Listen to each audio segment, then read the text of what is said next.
If we're inside Eliot's loft, we must be getting ready to start another episode of When Black Men Talk. And if we're doing that, I must be talking. I'm Mark Kelly, I'm your host, and I appreciate you giving us an ear. From time to time, I say words that we don't really hear too often anymore. And when I was coming up, this word was thrown around quite a bit. But as I age, it seemed like it kind of phased out and society kind of forgot about it. And the word is generosity, the quality of being kind and generous. Think about that for a second. We're not generous anymore. A lot of times we're not even kind. So when I come across someone that basically is the epitome of this word, I want to talk to. And that person I'm speaking of is the principal of North Charleston High School in Charleston, South Carolina, Mr. Henry Darby. He's allowed us to basically hear his story, some things he did. We'll get to that in a little bit, but I want to welcome him to the show. How you feeling, sir? Feeling fine, sir. Thank you very much for asking. Thank you very much, sir. Oh, you're more than welcome. Charleston, I was saying to you a little while ago, man, you got to give me a weather update because, like I said to you earlier, the times I've been to Charleston, as always, was hot, humid, and no one talks about the humidity of Charleston. They just kind of let you kind of go there and find out for yourself. So if you don't mind, please give us a weather update. Well, yes, sir. When you are writing that application, it is humid indeed. However, today is slightly cloudy, a little warm, but the humidity, sir, without humidity, there would be no Charleston, sir. That's just a part of the culture and the history. But we have some wonderful beaches, things along those lines to cool us down. But yes, sir, the humidity is outstanding here in Charleston. Yeah, you're not kidding, man. That's a place that I like hearing about the beaches as well because a lot of times we don't think about Charleston. It has a lot of history to it as well. Oh, A yes, lot of sir. history. Absolutely. That's it. I want to go back to before we get into your generosity, I want to go back to your childhood and go back and see how basically Henry Darby was put together and created, if you don't mind. Yes, sir. Well, my father died when I was 3 years of age. And as a result, I was drawn very closely to my grandmother and my mother. And they were missionaries. In terms of helping out the community, where I grew up, a place called Liberty Hill. And as a young man, 5, 6, 7 years old, I had to trail behind them to go to what we used to call the old folk home. And I had to wash these folk feet. I had to brush their teeth. My mother taught me how to plait and things along those lines. So when people got sick, I had to help them during their sickness, according to my mother and my grandmother, who showed me how to do that. Not only that, within the community, sir, as a man or as a man child, I had to rake their yards. I had to rake it for free. I could not charge. I had to cut wood. If they need someone to send to the store, they would, call me. And I'm not being arrogant here, but just the idea that was just the type of mannerism that I had at the time with my mother and grandmother. So my sense of giving stemmed from what my grandmother and mother taught me as a youngster, dating back to the time that I was 5, 6, and 7, because I did lose my grandmother at 7, but it still carried on by means of my mother till the time that I was 17 when she passed. And as a matter of fact, she trained me well, and not having the clear voice that one day that I would have to take care of her because she was sick with cancer and I had to quit college and I had to go back home and take care of my mom, wash, bathe, brush teeth, fix hair. And meanwhile, she had trained me to do all those things as a little boy. So that's where it came from in terms of my giving. And again, I don't mean to be ostentatious or supercilious, but that's where it came from, sir. No, that's clear, man. That is super clear. It's amazing too, and I hear that three people close to your intimate family passed in your life at a young time.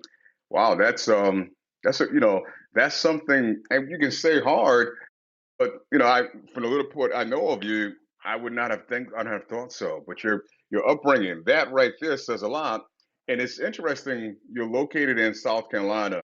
So a lot of people may be hearing this around the country and not familiar, but that type of upbringing is what a lot of kids were basically raised under when you go back to South Carolina. A lot of Yes, times, sir. my parents grew up there, and a lot of times that's what it was basically done at a young age. we were kind of forced to kind of grow up and handle things that a lot of kids currently today don't have to deal with. That's correct, sir. That's correct. And my community, we were self-sufficient at the time because during those times, it was crystallized segregation. And of course, the community took care of itself.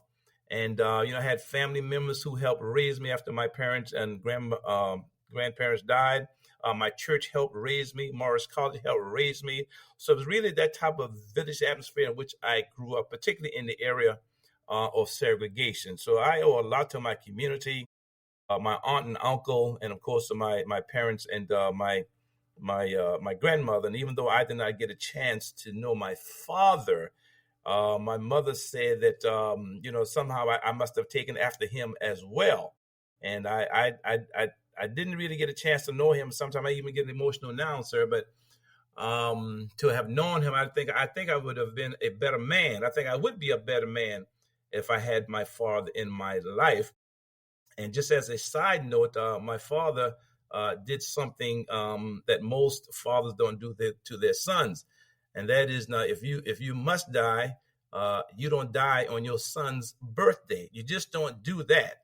You ask the Lord, at least a day before, a day after. And I'm just Mm. saying that jokingly, but my mother, when I asked her when I was 14 years old, why I never had a birthday party, and I never thought about the poverty aspect of it because we were poor. But she said something very astonishingly. She said, that day is reserved for my husband. So she Mm. must have really loved him, that I didn't have a birthday party, because that day she kept her to herself. So even now, to this day, on my birthday, I'm at my dad's graveyard. Man, I hear you when you say that, you with the man that you are, the man you could have been. I sense, I'm sure if your father was in your life longer, of course, it would have been an increase. But whatever, the short time he was there, I can't look at you and see a deficit, sir. I really can't, man. I hear you, Yes, sir. but and I know some things that you've done. We're going to get into a little while. I can't see I don't see a deficit. So yeah, I can understand and relate to what you're feeling, but sometimes it's passed on in our genes and our DNA, man. Yes, And sir. even though Absolutely. yeah, even though your father was in your life for a short period of time, he passed some good stuff on to you, sir. He Thank passed you, some sir. good things on to you. More than welcome. Now, my next question would be, when did you pick up the interest to teach and go into education? Well, Mr. Elliott, is it all right for me to call you Mr. Elliott? You call me what you want. I'll answer whatever you want to call me. I'll Okay. answer. Well, Mr. Elliott, well, again, going back to my father, getting from my mother, my mother told me that my father, he could only go as far as the second grade because he was born in Williamsburg, South Carolina, and that's as far as he could go. My grandmother, born in Berkeley County, she was not afforded an education at all because of the times and the law. And my mother, born in Berkeley County, she was afforded only a seventh grade education because, again, that's as far as African Americans could go in Berkeley County, and second grade in Williamsburg County for Black kids there. So my mother always stated that she wanted to be a teacher. She wanted to be a teacher, and I think she would have been a great teacher. But because she could only go as far as the seventh grade, she did not procure the qualifications to become a teacher.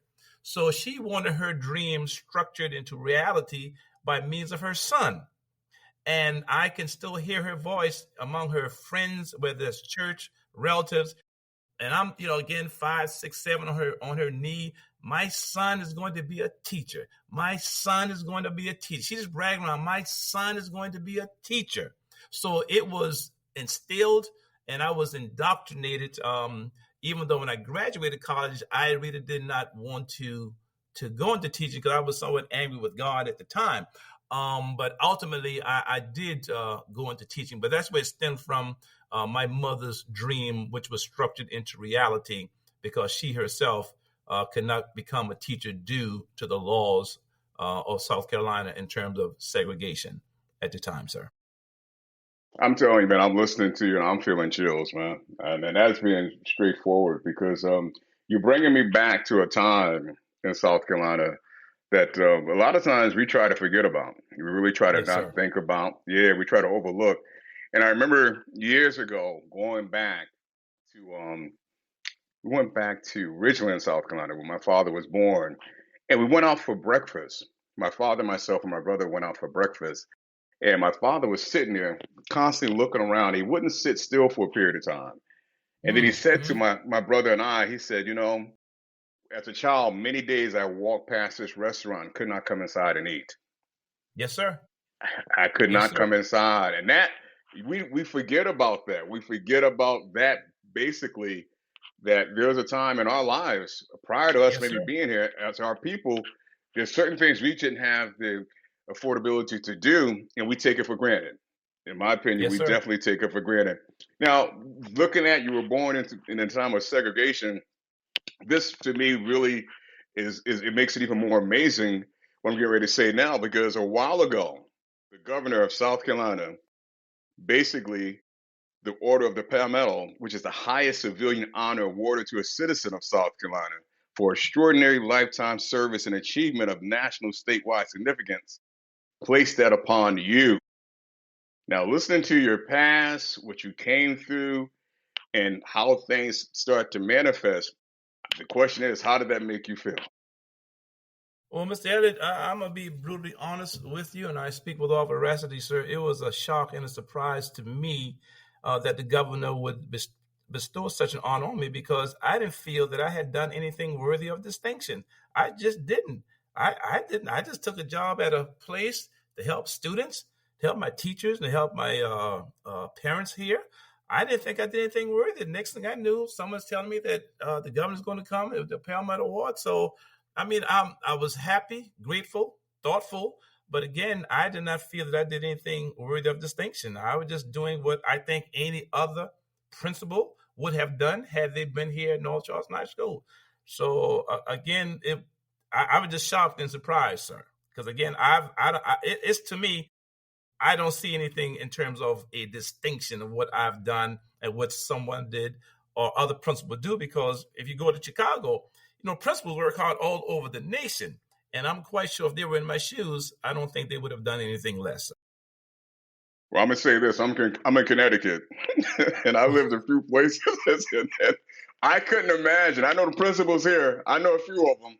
They wouldn't have done what you've done, and I want to Wow. get it. I'm serious, man. I want to get into detail because realistically, I'll let you explain what you do, what you have done, because I may not be able to give it the attention that it deserves. So I'll stand back and you share with us what you did basically to honor this word. I love your modesty, but let's hear why the governor felt compelled to come down and bestow the honor onto you. Well, Mr. Elliott, I live in a metaphysical, abstract poverty community, and that's where my school is. As a matter of fact, I still live in the same community that I was born, still the poverty community, sir. And my students are in need. I've got students who work 1 to 2 jobs. I've got students who get off at 11 o'clock at night. I've got parents who are unemployed, and the need was so great. And again, I wouldn't want the folk who listen to think that I'm being arrogant, because I'm far from that, sir. But the need was so great, and I don't like to ask people for dollars or money. I don't. I grew up in a time, you work for what you want or what you need. So with the poverty status here, I began, coming out of my pocket and coming out of my pocket, and the need became greater and greater. And the word got out, hey man, if you can't pay your mortgage, man, Mr. Darby can pay your mortgage, your leasing, your light bills. And the word just got out. And to the point, I'm a type of guy, it's hard for me to say no. And then I found myself not only dipping into my emergency funds, I started dipping into the funds of my children and grandchildren. And I said to myself, oh, I don't think you can continue doing this. So something said, common sense just suggested or even dictated, get another job. That's what you do. Just find another job. So I needed a job nearby, so that I could still come to work on time. And that happened to have been Walmart.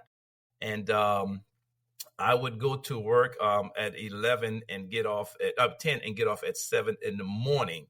And that's what I had done. And I guess the governor and those who told him about it thought it was, something that was worthy of that distinction, sir. But yes, I worked at Walmart to help my kids and to help them, to pay bills and their parents and things like that. So, That is more than worthy, sir. I'm telling you, more than worthy. Yeah, I hear again, I love your modesty, but I don't, we live in a common day. I'm just going to speak clear here. We live in a common day where generosity such as what you displayed is not common. It's just not common.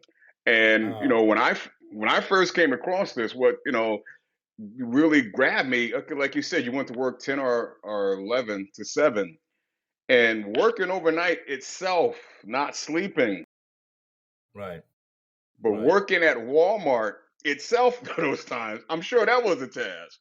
And you still in the morning found your way to school.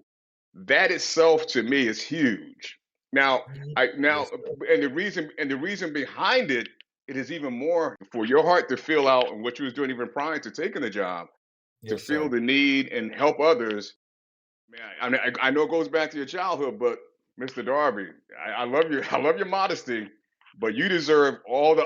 you deserve it, man, because that's not easy. You can't get people to work one job.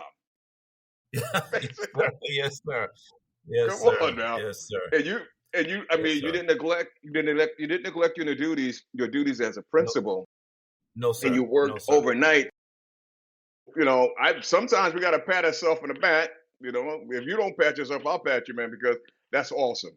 To say the least, that's awesome, and to have the heart to do so, and again to show up to school on time, sure on time, and be the Yes, sir. principal. Come on, I mean, how was that? As far as your sleep time and your body, what you felt, how was that working for you during those times?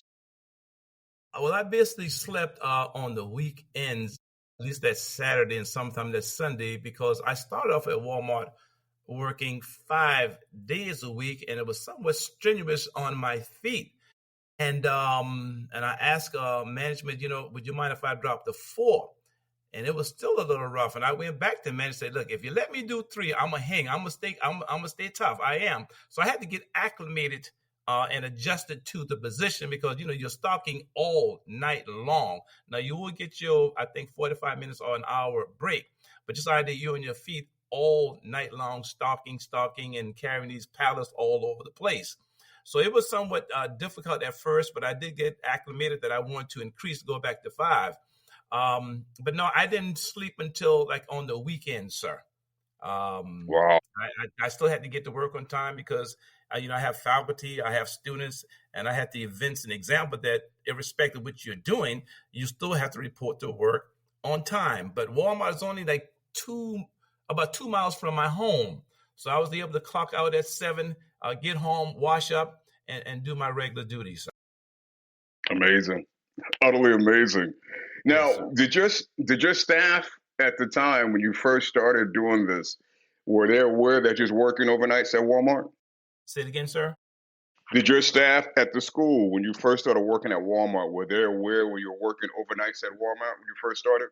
Mr. Elliott, I tried to keep it as secretive as possible, sir. I did my best because I didn't want everybody to know that I was working at Walmart because I didn't want the attention, and I did inform my level leader, Trevor Strotterman, that I was going to do it. And he thought I was joking, but I was serious because these kids need help, the parents need help. So the very first I had doubted that Walmart would hire me when I would put down the word principal. So I just scribbled up. I just put up a title. I don't know if they read it or not. So, but I didn't want to fabricate. So I just put something in that they couldn't read. So the next thing I know, I got the job.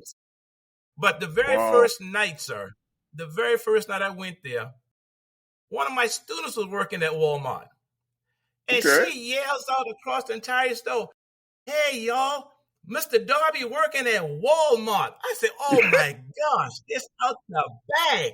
It's out the bag."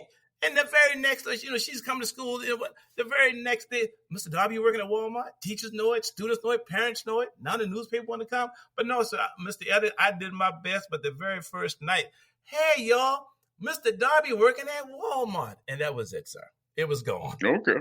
Okay.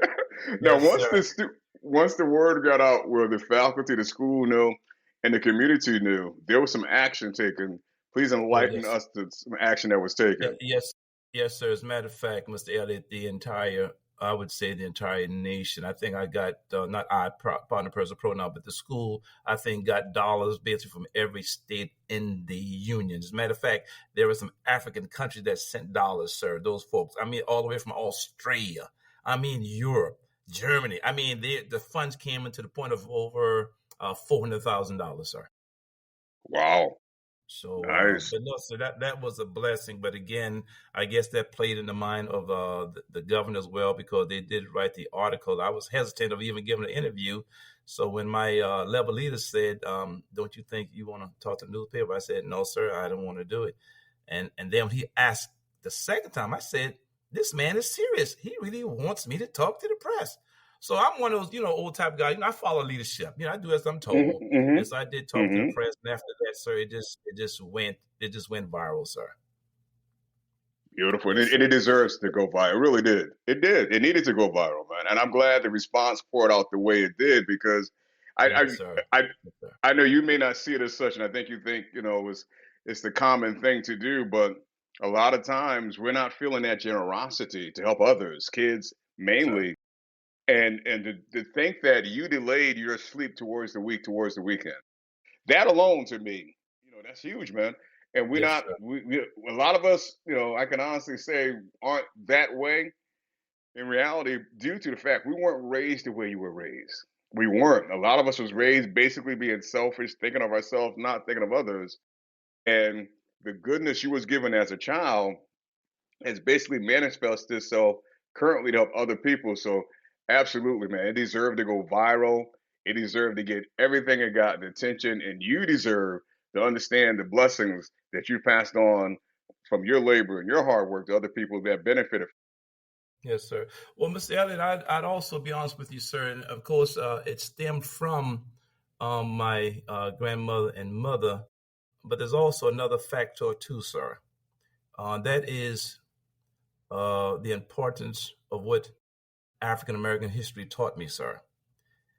I said to myself, for all that Frederick Douglass had done, for all that Harriet Tubman had done, all that Dr. King had done, those people did not get paid, sir. For all the sufferings, I'm talking the many unnamed, unsung heroes who suffered, both black and white, who suffered for the African American experience.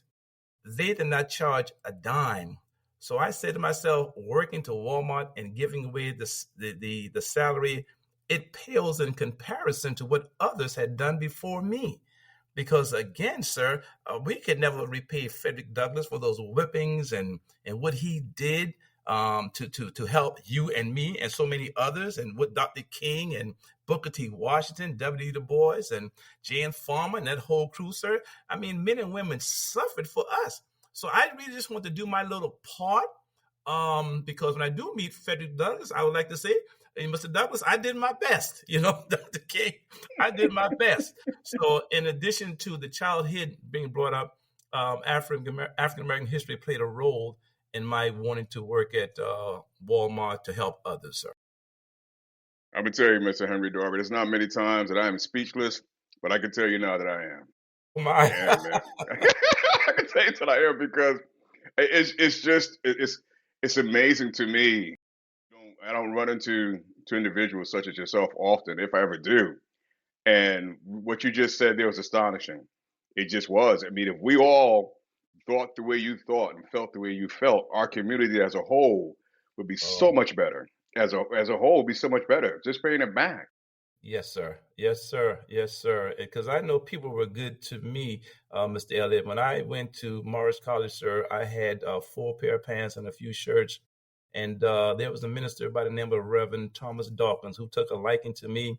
He saw my poverty status, and he took me on like a son.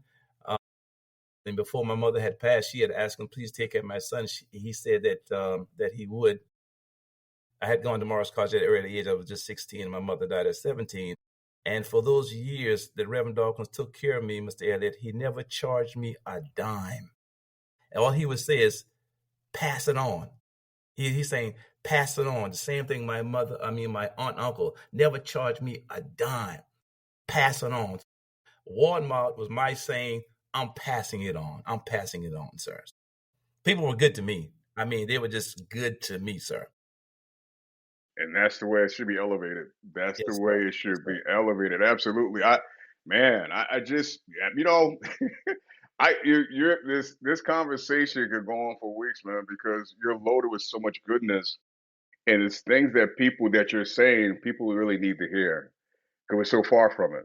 We're so far from it that we really need to hear and understand. And again, like I said a little while ago, just as we are as people, if we go back and realize how we got here, Yes, sir. who we're standing on, Yes, who sir. did roles. I'm going to speak, man. It kills me to it always kills me to hear the way we use profanity towards each other, the self hate we have towards each other, the word that they use to kill us and basically beat us down. Yes, We sir. think those are words of affection. I can never understand it. I can Yes, sir. never understand it. I can never get it.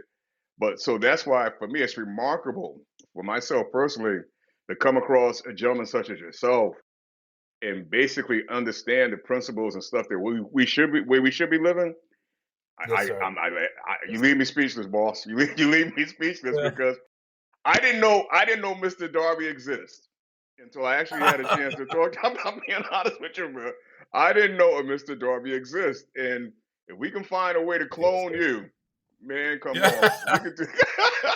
Well, you know something, Mr. Elliott, like I try to tell my kids here at school, sir, because sometimes, they bring their community problems into school, and sometimes they bring parents and the disrespect. But Mr. Elliott, what I tell my kids, for me, in terms of losing my parents, at a very young age, and my church taking care of me, my aunt and uncle taking care of me, Morris College taking care of me, Reverend Dawkins, I, what I had, sir, what my mother taught me, I had manners. I had manners, sir. So people didn't mind helping me as a teenager and as a young man because I never disrespected adults. There's not one adult, sir, that could say that I said anything inappropriate to him or her. Not one, sir, because my mother taught me the necessity, particularly my grandmother. I had learned a new word in school, and I don't use the word, I have to spell it out because when I used the word, I had taken this word back home. The word was FOOL. And I Hmm. went back home and I called my grandmother FOOL. And my grandmother took up that stick and beat the living daylights out of me. You talking about child abuse back then was, take your clothes off, the welts here, there. I mean, she just went all over the place. And I'm hurting. And after she got through in her Gullah dialect, she said, boy, let me tell you something, boy. Let me tell you something, boy. Annas would take you where money won't. I didn't know what she was talking about. I was worried about that pain she had just inflicted upon me. You know? But when I grew up, she was right. She said, manners will take you where money won't. So I grew up with manners and I try to get my kids here at school and beyond. If you have manners, people are going to look out for you. And that's what happened to Henry Darby, sir. I thank God that whipping really shaped my entire life, sir. I mean, because it was a serious whooping. Take off all your clothes. Back in the day, sir. I understand. I was 6 years old, man. So, but no, sir, that was it, sir. But such is life. Such is life, Mr. Elliott. I just want to help others, sir. That's nothing more, nothing less, sir. I'm gonna say something. Want to get your response to it because I remember my mother would say this from time to time, and my mother grew up in King Street, South Carolina. She would say, you're so smart to where you're stupid." Yes, sir. And when she would say that, I was like, okay, well, how does that, you as a young kid when you hear those things, how that makes sense? And as you age, you start to understand. But Mm-hmm. and I go back to when you said about your family only went this far into schooling. And my mother's the same thing. My mother was taken out, I think, in the fourth or fifth grade to work on the farm that my grandfather had. But if you go back and look at those folks that didn't get far into education, and you realize how smart and educational they were, Yes, how sir. I mean, come on, that's God's hands Sir, on them come on. because Come on. Yes, yeah, sir. Yes, yeah, sir. because Yes, sir. they didn't have the books, but look at the wisdom and the knowledge that they instilled and that was inside of them. Come on, man, Mr. don't get me Elliott, talking any more than that. Don't get me Mr. talking Elliott, no more than that. and let me tell you, with that generation, man, let me tell you, my brother, they did so little, and today they did so much with so little, and today Absolutely. those of us who are educated, we are doing so little with so much. Hello. I mean, my father had a second grade education, but yet he had a house paid for. Second grade education. And I'm saying those folks who cannot read and write, they established it. And Mr. Elliott, if you check the record, sir, after slavery, sir, by 1910, sir, African Americans owned 10 million acres of land. And in 1915, sir, African Americans owned 23 million acres of the land. And today, Mr. Elliott, African Americans own a fewer than 1.1 million acres of land. Those people did so much with very little education. And look at us today, sir, with all the education. And what do we have, sir? The times they live under and have all that land. Look at the time they Absolutely, live Mr. under. Elliott. Yes, what they Absolutely. faced and still was prosperous. And again, Absolutely, now sir. we'll spend more time complaining about who ain't letting us do this, why we can't do this. Yes, yes, sir. Yes, sir. Well, look, I'm gonna tell you a little joke, sir. I was listening one day to Reverend Gardner Taylor, and he was saying how Negroes built banks, Negroes built churches, Negroes built businesses, Negroes built insurance, and Negroes built this, Negroes built that. And then he ended by saying, "Here come black people who destroyed it all." I said, "Wow, wow, Dr. Gardner Taylor, that was a good one, sir." Yes, You sir. go, Yes, you sir. gotta watch Mr. out for Elliott. those Yes, black sir. people. You gotta watch out for those black people. Yes, sir. Yes, sir. Yes, sir. Oh Oh my my. goodness. Yes, sir. Oh, so Mr. Darby, where do you go from here, sir? I mean, you basically, to me, your life speaks for itself. What's in front of you? What's next for you? Well, the immediate next, sir, once I'm finished with North Charleston High School within a year or two, no more than two, sir, I have asked district officials that I would like to return to the classroom. That's what my Wow. passion is, sir. I want to go back to the classroom where I can teach the social studies, whether it's psychology, economic, African American history, U.S. history. I just want to go back into the classroom, sir. That's what I want to do. And then after that, 2 or 3 or 4 years, I would like to go back to China to teach a couple of kids there in terms of the high school kids there. I went there about 14 years ago where I taught high school teachers how to teach English to their students, sir. And it was a remarkable experience. And they fell in love with me. They wanted to touch my hair, my skin, and whatnot. And they have asked me to return. So the immediacy there, but I want to return to Burke High School, which is in Charleston. And after that, sir, I'd like to not just live in Charleston, but at least to go there for 2 or 3 years and then return to Liberty Hill, my home, sir. God continue to bless you, man. Really. Thank you, my brother, God and continue thank to you, bless sir, you. for Yeah. the opportunity, sir. Thank you very much. Man, Oh, it's great talking to you. Great question, sir. Thank you so very much, sir. Thank you, sir. no, thank you, man. I felt like I'm telling you, I've done this honestly, man. I've done this for 4 to 5, maybe 6 years. I have Yes, never sir. been more touched. Honestly speaking, I've never been more touched, and I haven't been touched talking to you, man. And that is the Thank honest you, to sir. God truth, boss. Yes, I appreciate it. I really do, Thank you, man. sir. I really do. Thank you, sir. Uh, If you ever hold on come to tight for. Charleston or North Charleston, come on and see the old man, please, sir. Come on and see Oh, him. absolutely. It'd be in the cold. It'd be in the winter, but Yes, sir. Yes, sir. Yes, sir. I'll definitely come to see you. Hold tight for a Yes, second. Let sir. me put the cap on this, folks. Well, thank you for giving us a listen. Appreciate that you do. God loves you, and I love you too. Take care of yourself.